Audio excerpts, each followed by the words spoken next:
Economy को समझने के लिए सबसे पहले हमें यह समझने की जरूरत है कि किस तरह से सभी चीजें और सभी लोग एक दूसरे से इंटरकनेक्टेड हैं। आप और हम सभी लोग मिलकर इस इकोनॉमी को बनाते हैं और वो इकोनॉमी ही है जो हम सभी को बनाती है। तो दोस्तों, आज के इस वीडियो में हम एक छोटे से एग्जाम्पल के साथ इकोनॉमी के बेसिक्स को समझने की कोशिश करेंगे, जहाँ हम देखेंगे किस तरह से इकोनॉमी को एक प्रॉपर तरीके से रन होने में हम सभी लोगों का इक्वल कंट्रीब्यूशन होता है और किसी एक ग्रुप ऑफ पर्सन के ना होने से इकोनॉमी पर क्या इम्पैक्ट पड़ सकता है।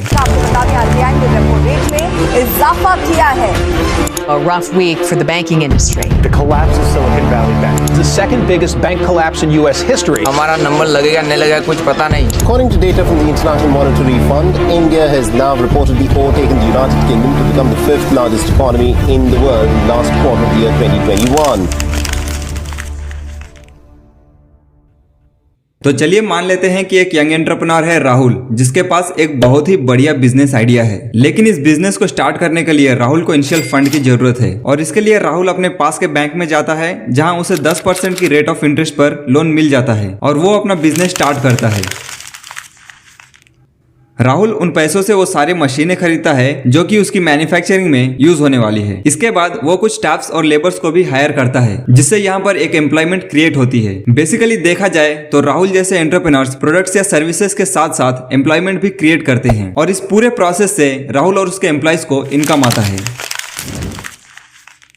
हम सभी को पता है कि income minus expenditure is equals to savings, और हम ये भी जानते हैं कि एक पर्सन का एक्सपेंस दूसरे पर्सन के लिए इनकम होता है। तो ऑब्वियस सी बात है कि जब भी लोग पैसे कमाएंगे तो अपनी रिक्वायरमेंट्स को फुलफिल करने के लिए उसे खर्च भी करेंगे, और जब भी वो खर्च करेंगे तो राहुल जैसे एंटरप्रेन्योर्स को प्रॉफिट होगा। यानी कि देखा जाए तो हम ये कह सकते हैं कि दोनों ही एक दूसरे पर डिपेंडेंट है।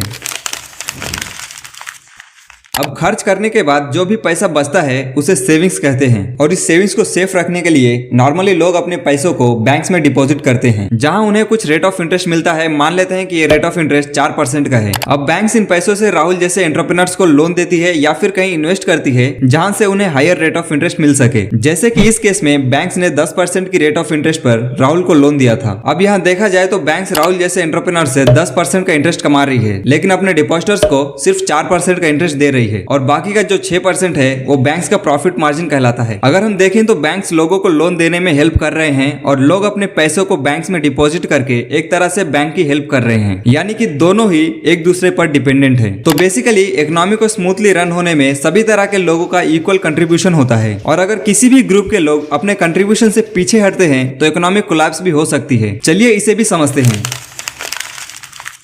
मान लेते हैं कि लोग अपनी सेविंग्स को बैंक में डिपॉजिट ना करके कहीं और करते हैं, तो इस केस में क्या होगा? जब लोग अपनी सेविंग्स को बैंक्स में डिपॉजिट नहीं करेंगे तो इससे बैंक्स के पास पैसों की कमी होगी, जिसकी वजह से बैंक्स बिजनेसेस को लोन देने में सक्षम नहीं होंगे और बिजनेसेस ग्रो नहीं कर पाएंगे, जिसका इम्पैक्ट हमें यह देखने को मिलेगा कि अनएम्प्लॉयमेंट रेट बढ़ जाएगी और लोगों को इनकम भी कम मिलेगी।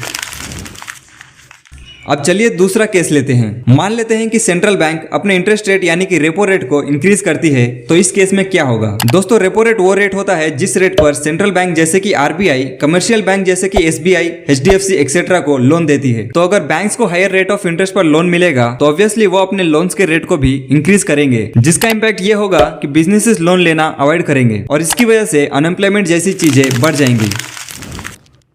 तो दोस्तों, कुछ इस तरह से सभी चीजें इंटरकनेक्टेड होती हैं। अगर आपके दिमाग में अभी भी कुछ डाउट्स रह गए हों तो आप कमेंट सेक्शन में हमें पूछ सकते हैं, और ऐसे ही नॉलेजेबल वीडियोस के लिए लाइक करें और चैनल पर नए हैं तो सब्सक्राइब करना ना भूलें।